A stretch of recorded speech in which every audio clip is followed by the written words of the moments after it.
कल ईद है। किस्मत को आज बिल्कुल फुर्सत नहीं थी। दिन भर लोग नए जूतों की खरीदारी करते रहे। शाम होते होते इस्मत के सारे जूते बिक गए। हाँ, इस्मत ने सुकून की लंबी सांस भरी। चलो अब मैं घर के लोगों के लिए कुछ तोहफे तो खरीद सकता हूँ।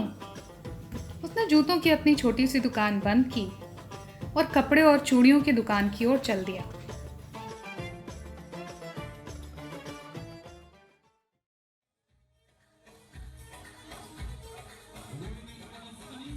कल ईद है, यानी आज चांद रात है। कितनी रौनक, कितनी चहल पहल है बाजार में। अस्सलाम वालेकुम हमजा। इस्मत ने दुकानदार हमजा को सलाम किया। कितनी भीड़ है दुकान में। वालेकुम सलाम। फरमाएं, क्या खिदमत करूं? दुकानदार हमजा ने पूछा। बेगम के लिए बुर्का, अम्मी के लिए दुपट्टा और बिटिया के लिए चूड़ियां चाहिए। तो दुकानदार हमजा ने एक के बाद एक करके तीनों चीज़ें दिखाई। बेहद खूबसूरत रंग का बुर्का इस्मत ने अपनी बीवी के लिए लिया और अम्मी के लिए सलमा सितारा जड़ा हुआ एक दुपट्टा लिया, नीले रंग का, चमकीले नीले रंग का। और बिटिया के लिए जब चूड़ियाँ लेने लगा तो सबसे ज़्यादा वक्त लगा, क्योंकि चमचमाती रोशनी में चूड़ियाँ एक से बढ़कर एक लग रही थीं। तोहफे खरीद कर वो बहुत खुश था। उसने पैसे चुकाए और वहाँ से चलने ही वाला था। रुको, हमजा ने आवाज़ दी। मियाँ, आपके लिए? आपकी पतलून तो चिप्पियों से भरी है। अपने लिए एक नई पतलून क्यों नहीं ले लेते?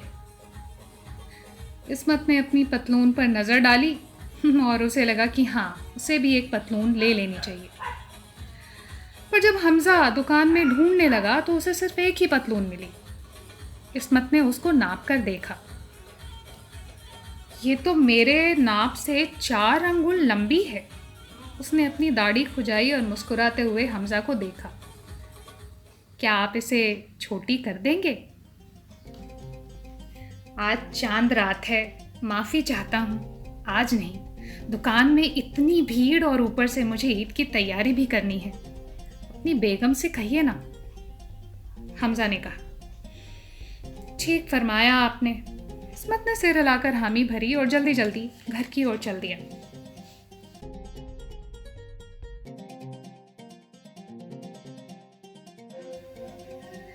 कितना खूबसूरत है।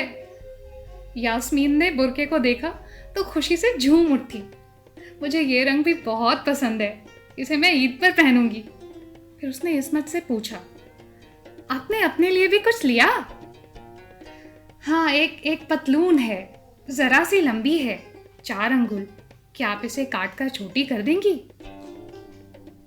आज नहीं, मुझे बिल्कुल फुर्सत नहीं। मुझे बिरयानी बनानी है। आप अम्मी से कहिए ना। इस्मत अपनी अम्मी हबीबा से मिलने गया, जो ठीक बगल वाले घर में रहती थी। अम्मी, मैं आपके लिए तोहफा लाया हूँ, कहते हुए उसने नीला चमकीला दुपट्टा निकाल कर उन्हें दिया। बहुत बढ़िया है ये, मुझे ये रंग तो बेहद पसंद है। और फिर वो इस्मत की तरफ देखकर बोली, अपने लिए भी कुछ लिया? एक पतलून है, ज़रा सी लंबी लगती है, 4 अंगुल। अम्मी, आप इसे छोटी कर देंगी? आज नहीं इस्मत, आज बिल्कुल वक्त नहीं। मुझे शीर खुरमा बनाना है। तो महजबी से कहो, वो ज़रूर कर देगी, हबीबा ने जवाब दिया। इस्मत अपनी बेटी महजबी से मिलने गया और जैसे उसने वो चूड़ियाँ देखी, वो भी खुशी से झूम उठी। कितने सुंदर है ना ये अब्बू, मुझे ये रंग बहुत अच्छे लगते हैं, इन्हें मैं कल ज़रूर पहनूंगी। फिर उसने अपने अब्बू की तरफ देखा और बोली, अब्बू, आपने अपने लिए कुछ लिया? हाँ, एक पतलून है, ज़रा सी लंबी है, 4 अंगुल। क्या आप मेरे लिए इसे काट कर छोटी कर देंगी? आज नहीं अब्बू, अभी बिल्कुल फुर्सत नहीं। मुझे समोसे बनाने हैं, उसके लिए कीमा तैयार करना है और गुलशन को संभालना भी है।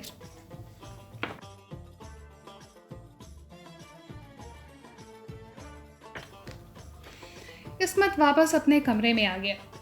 उसने कैंची ली और अपनी पतलून को नीचे से 4 अंगुल छोटा किया, फिर किनारों को मोड़कर सिल दिया।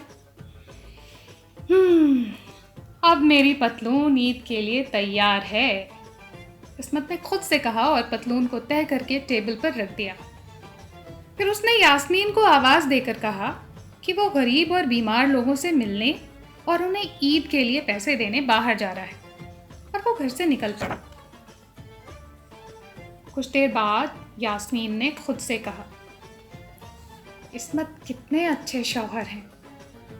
फिर वो कमरे में गई।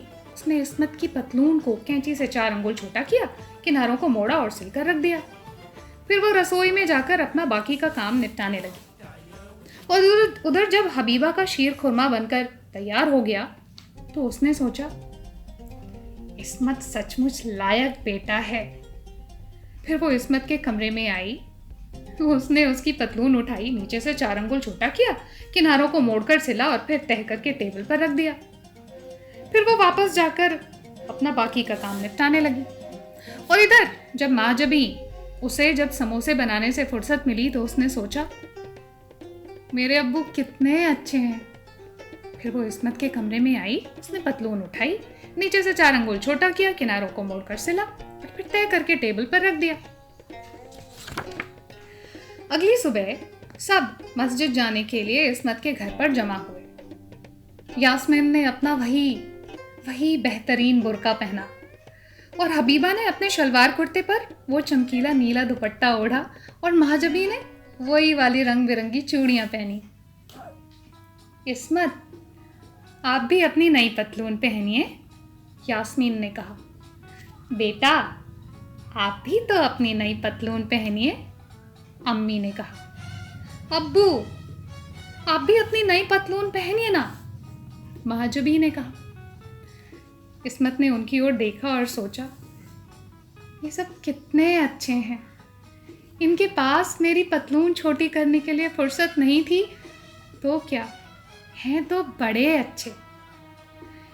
इस्मत अपनी नई पतलून पहनने के लिए कमरे में गया।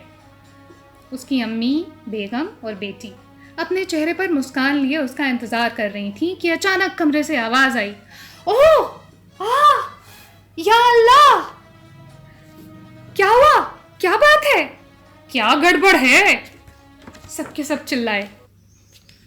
इस्मत कमरे से बाहर निकला। उसकी नई पतलून उसके घुटनों पर लटक रही थी।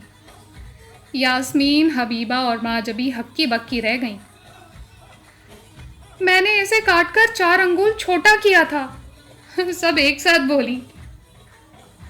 एक पल के लिए सन्नाटा छाया और फिर इस्मत जोर जोर से हंसने लगा और बाकी सब के सब भी हंसने लगे। चलो अब टुकड़ों को वापस सिल देते हैं, यास्मीन ने कहा। और फिर यास्मीन, हबीबा और महजबी उसकी पतलून को दुरुस्त करने में जुट गए। कुछ ही समय में इस्मत की पतलून तैयार थी और माशाअल्लाह बिल्कुल फिट थी। फिर सब ईद के अपने नए नए कपड़े पहनकर खुशी खुशी मस्जिद गए।